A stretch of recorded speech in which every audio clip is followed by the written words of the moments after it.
Hi, I'm happy to be here. I hope you are. Yeah. I'm glad you're here. Yeah.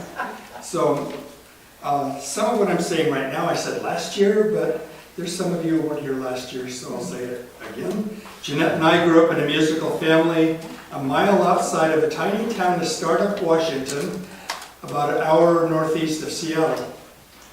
It was in a valley in the foothills of the Cascade Mountains. Mom was our first piano teacher. I was 6 when my dad brought home a huge cabinet grand piano that he got at an auction for $60. And it took some saving. We were one of the poorest families in town. It took some saving to get there. I had never heard my mom play piano before. Susie got it in the house, put the bench up, she sat down and started playing, and of course dropped jaw for me, you know. And then she proceeded, they raised 6 kids, 5 boys, 1 girl, and Mom gave a year or 2 of piano lessons to each of us. And then Jeanette and I both went on for more. Most of the others didn't. So, our mom's mother and her 2 sisters played piano for silent film movie theaters in Seattle in the 1920s. Wow. And that's when large theaters had orchestras and small theaters had pianos. And then Seattle is where the first theater organ was invented. And then they sold his rights to Wurlitzer, and some of you know the rest of that history. While growing up, 3 brothers and I, we had a 4th brother, but he was like 21 years younger than me.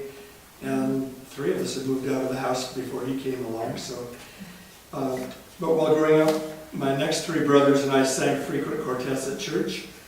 And when we became adults, we got together a few times with Jeanette accompanying us on the piano. I was in 10th grade, my brother Marty was in 8th grade. We played a piano tuba duet in the church several times. And at this one time I remember we get there and normally he started in 7th grade with a sousaphone. Can you imagine a 7th grader riding to and from school on his bicycle with a sousaphone?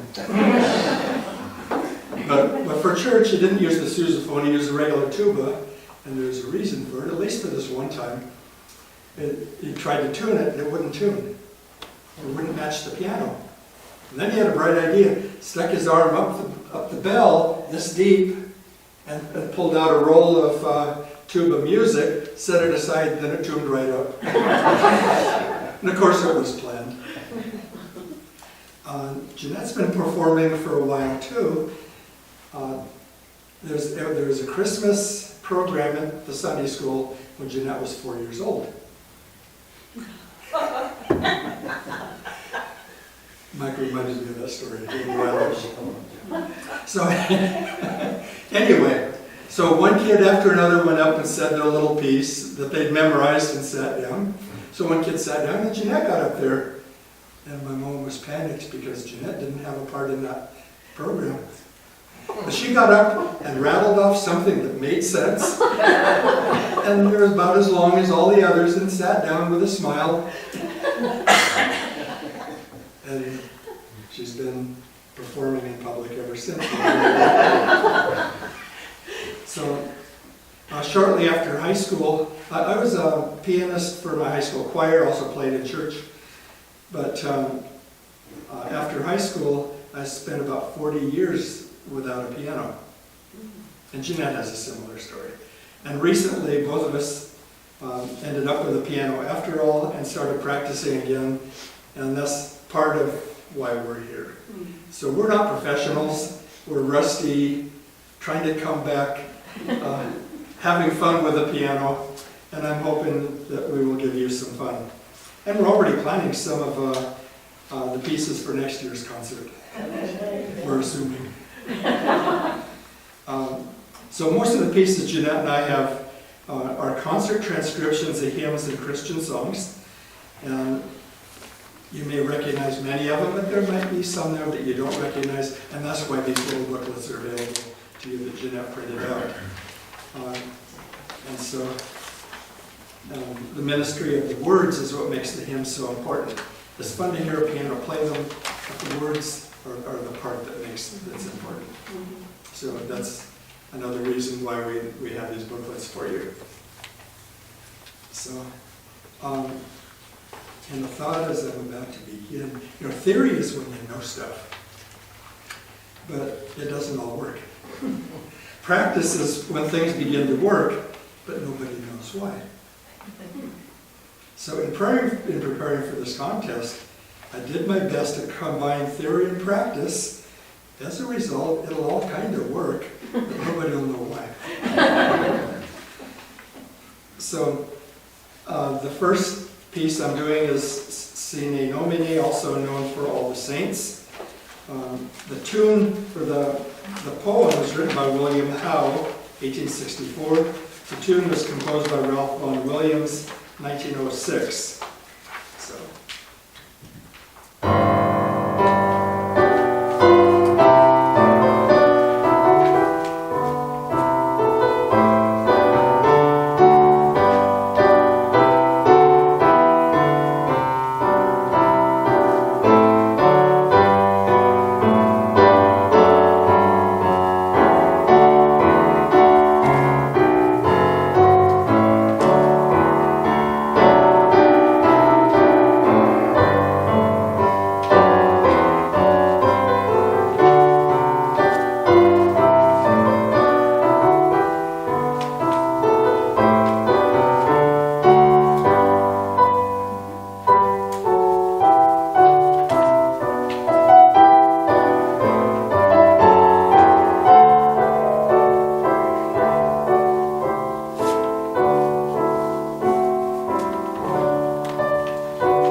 Piece.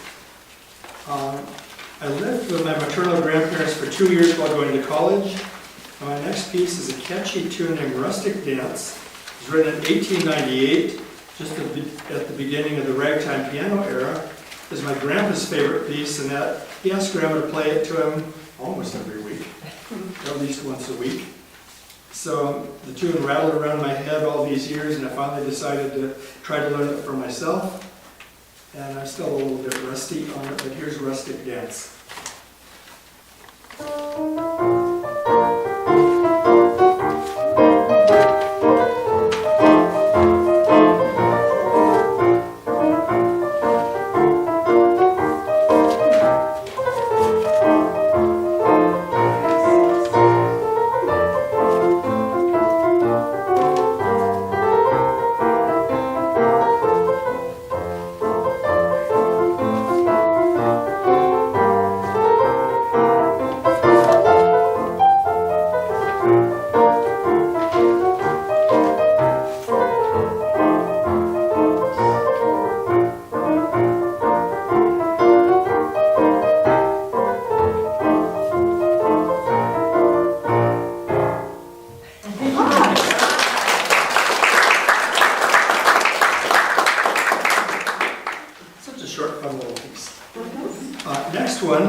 is God of Our Fathers. The words and the tune were written in 1876 by Daniel Roberts to celebrate the United States first centennial. And the pageantry of the song recognizes our great country, which is hopefully still under God. So, God of Our Fathers. That's right. Yes. That's not the size of a piano as I know it. Okay? So, is the same number of keys on there as there is in a large piano? There is 88 keys. Okay, well, it's, I couldn't get it through my head, that's all. How can you play a piano? The piano is this long. Oh, yeah. No, the length is the same. It's just tiny this way and that way. And it's electric. And it weighs 25 pounds. Oh. I travel with it in my car, pull it out at roadside stops and city parks, and set it up and practice. Wow. Do you have to tune that? Never have to tune it. Because the keys are so crisp and when you play it, you know what I'm saying? They're so clear. Yeah. Compared to a piano that needs tune, you can tell that. Yeah. And we plugged it into the larger speakers, and that helps it sound more full. Sounds very good, anyway, I just couldn't resist asking you for Yeah. the same number of keys. Digital keyboard, and I enjoy it. So, And you're good at it. yeah. This is a similar model as that one over there in the corner. So it's just, that's a ES100, this is a 120, so it's several years newer. Yeah, but that's a keyboard. Yeah, both of them are keyboards. Oh, okay, all right. And that one has a factory-built stand on it. I built the stand for this so it would all fold up and compact in my car.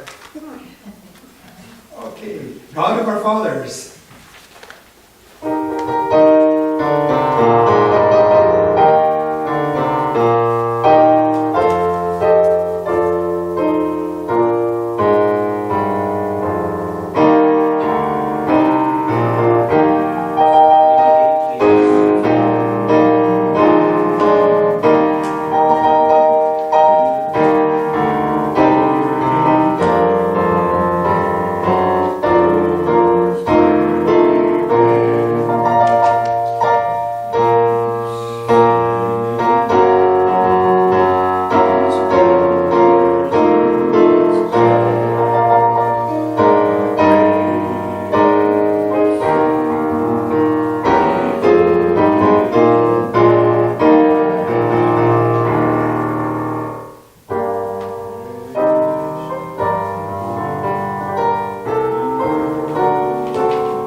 Next piece, What a Friend We Have in Jesus was written by Joseph Stevens, 1855, as a hymn of comfort for his mother while he was preaching across Canada while she was living back home in Ireland. So, what a friend we have in Jesus.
piece of this set is the hymn In the Garden, written by C. Austin Miles in the mid-1800s. It was inspired by the biblical account of Mary Magdalene encountering the resurrected Jesus in the garden near the tomb. And it was first published in 1912 and popularized during Billy Sunday's crusades that were similar to the Billy Graham crusades several days later. They're harder to play when you're half memorized. Because you have to play and then you forget to look at the music and then you say, oops, then where do you look?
Hello, thank you so much for coming. It's such a pleasure to be here.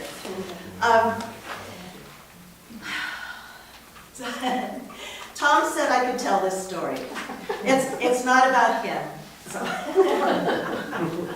But I graduated from Prairie Bible Institute in 1983. Now Prairie is north of Montana, about halfway between Calgary and Edmonton, Alberta. So I ended up with a Bachelor of Religious Education with a minor in music. But I studied all 4 years in the music department, but I never thought I was good enough.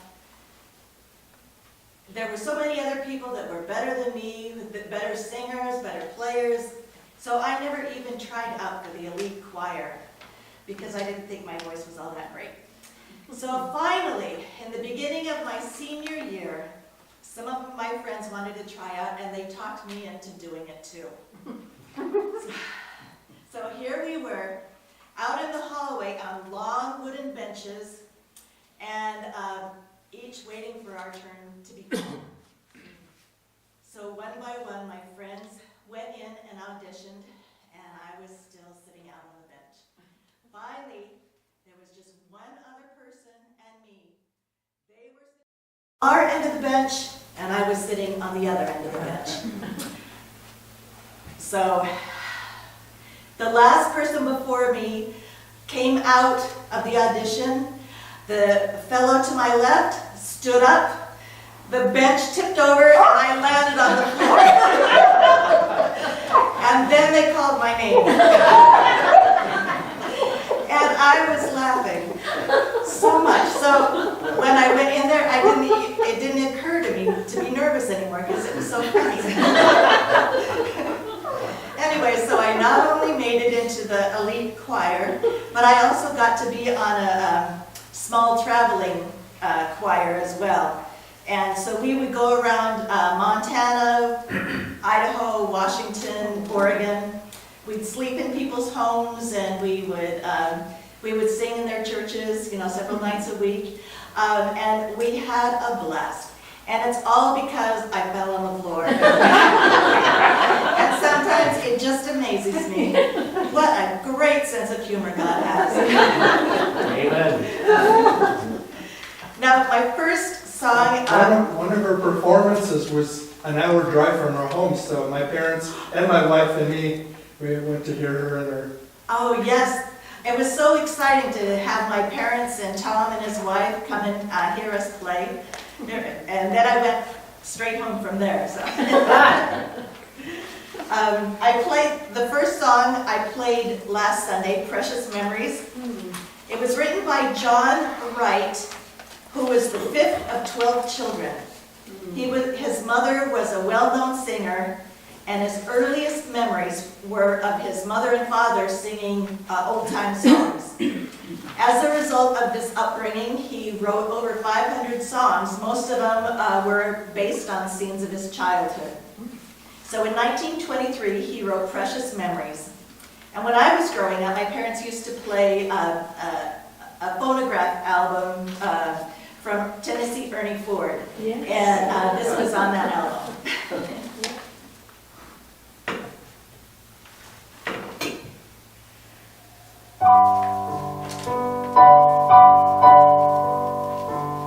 Oh, and I don't memorize them as well as he does, so maybe next year I'll have them memorized.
She, her father, and her sister lived on a small island across the Hudson from West Point Academy.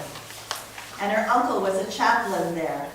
Anna and her sister taught Sunday Bible classes at the cadet chapel, and it's believed that Dwight D. Eisenhower was one of her last cadets to attend their classes. Neither sisters married, but instead they spent their life pouring themselves into the cadets. The next song was written by Anna Bartlett Warner, first as a poem and then later set to music. And when the cadets were on military duty, they would often sing, "Jesus Loves Me."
mention that the lady who wrote that song, she and her sister were the only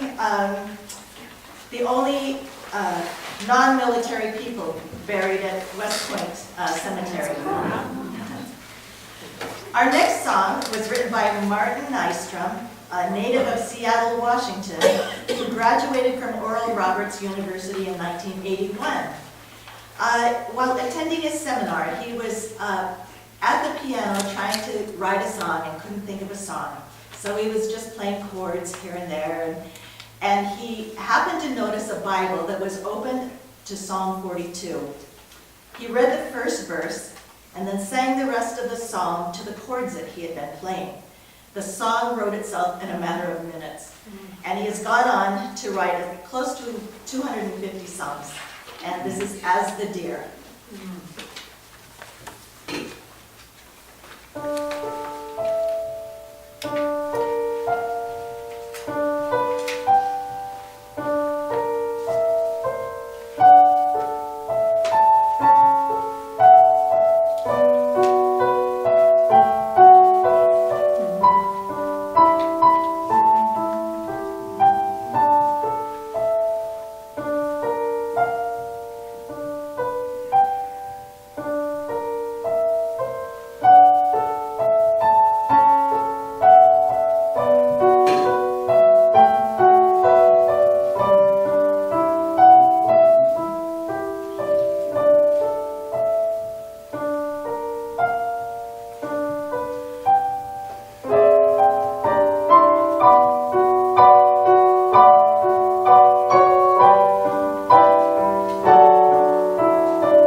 around 1931 to a Methodist family.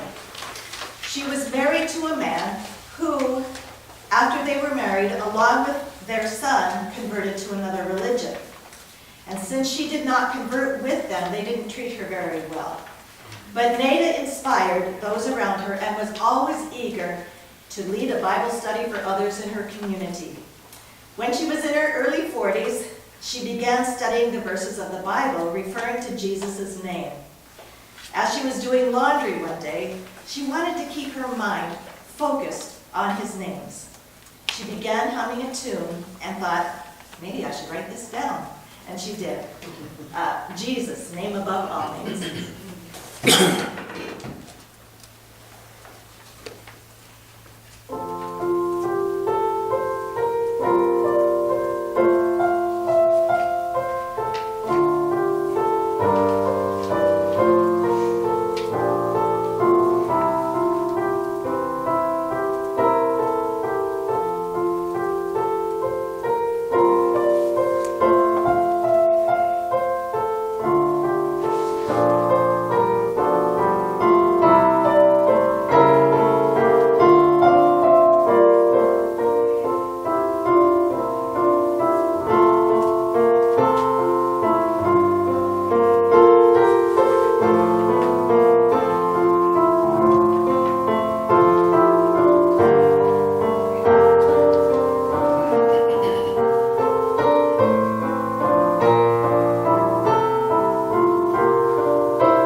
Stuart Townend and Keith Getty in 2011.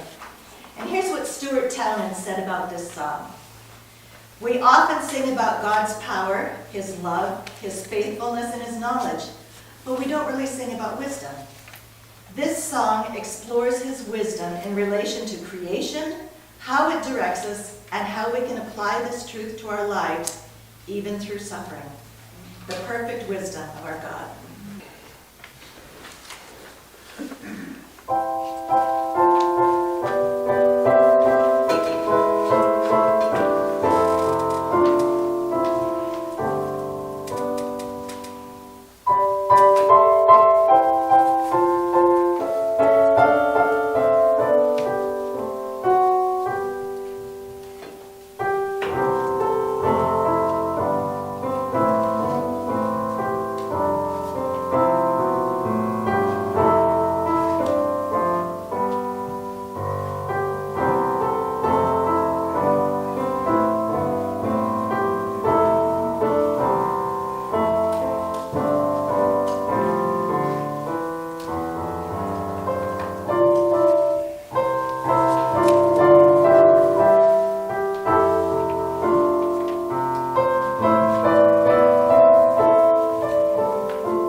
To welcome Yian, and we are going to love her playing. She's 7 years old and is the next generation of piano players. Do you need that closer, or are you good? Okay.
does so well. Amazing. She likes it. She likes it. And now is our intermission. We are going to help ourselves to delightful treats in the other room. And we thank you so much for coming.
I'm amazed when I think of these spirituals. They were born in the time of oppression, of slavery, and the slave trade. They were passed down orally until written down in the early 1900s. People have kept these songs alive during the Civil War, 2 World Wars, the Civil Rights Movement, and clear up until today. They still have the power to give us hope in an uncertain world. He's got the whole world in his hands, standing in the need of prayer, and swing low, sweet chariot.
by Layla Naylor, who over the course of 30 years wrote more than 1,000 hymns.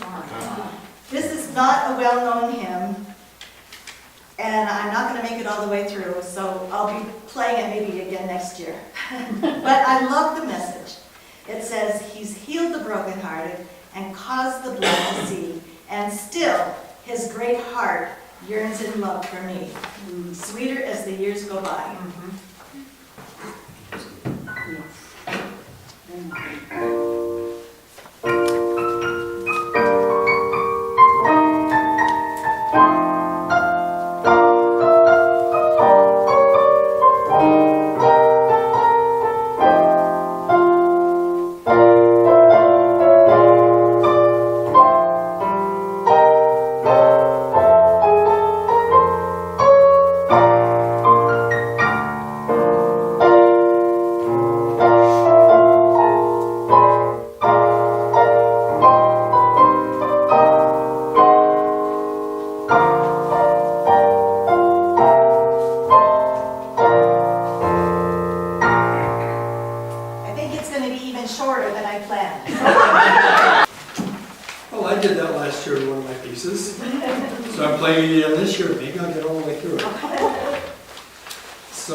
First three pieces of this set are not hymns, they're classical pieces.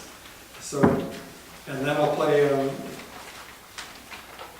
and then end with Star Spangled Banner. So the first piece in Consolation, composed by Felix Mendelssohn in the early 1800s. I played this for a recital when I was 12. I played it last year, but you have to hear it again, I guess.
You probably all heard Beethoven was reported to be deaf, composed many of his pieces after he became deaf, but that's a half-truth. If he were here with us tonight, now he lived more than 200 years ago, but if he was here tonight... He's decomposing. That's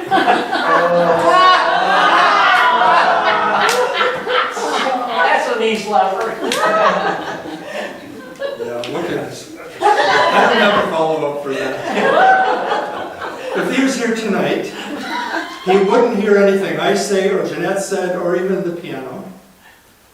But what he did, he had a steel bar that he gripped with his molar teeth and stuck out about that far, and he rested against the fall board of his piano. No, the fall board is what comes down and covers the keys. So he pushed it against the fall board, and the vibrations on the fall board when he was playing went through his teeth and up through his skull and into his inner ear where he was sensitive and he could hear himself play the piano. Oh. And if somebody else is playing the piano, he'd get that thing and rest it against part of the piano and be able to hear them play. Wow. So the little bones that went from the eardrum in were defective, but the cochlea was okay apparently. But anyway, he wrote it in this piece in 1801. I started playing the first movement last time, got part way into it, and my mind went blank. And I'm going to try it again. Hopefully I'll come to the end before my mind goes blank.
Wow.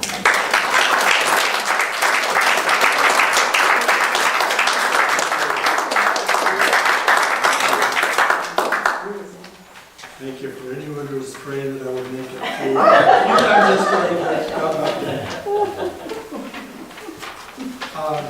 Nicholas Leybach was a famous organist and pianist in the mid-1800s. One of his piano teachers was Chopin, a famous pianist and composer. Leybach is mostly remembered for this one piece that I'm playing tonight called Fifth Nocturne. It was published in 1881. My mom learned the piece as a teen. She did babysitting to pay her for her piano lessons. And her piano teacher, from what I understand, her piano teacher had actually heard Leybach perform this piece in the late 1880s. So.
want you to know what a blessing that was.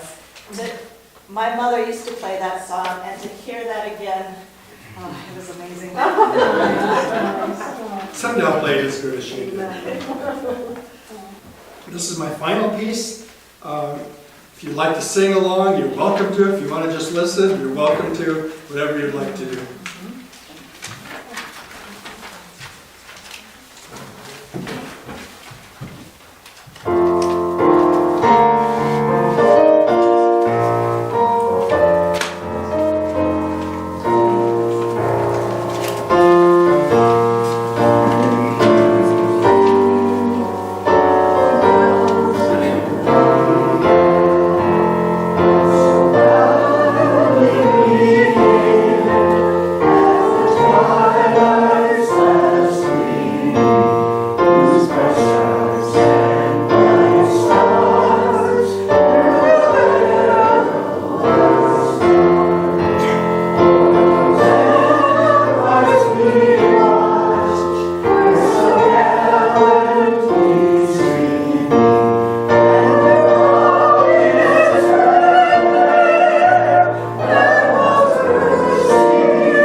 Transcription that she wrote 100 years ago in 1925.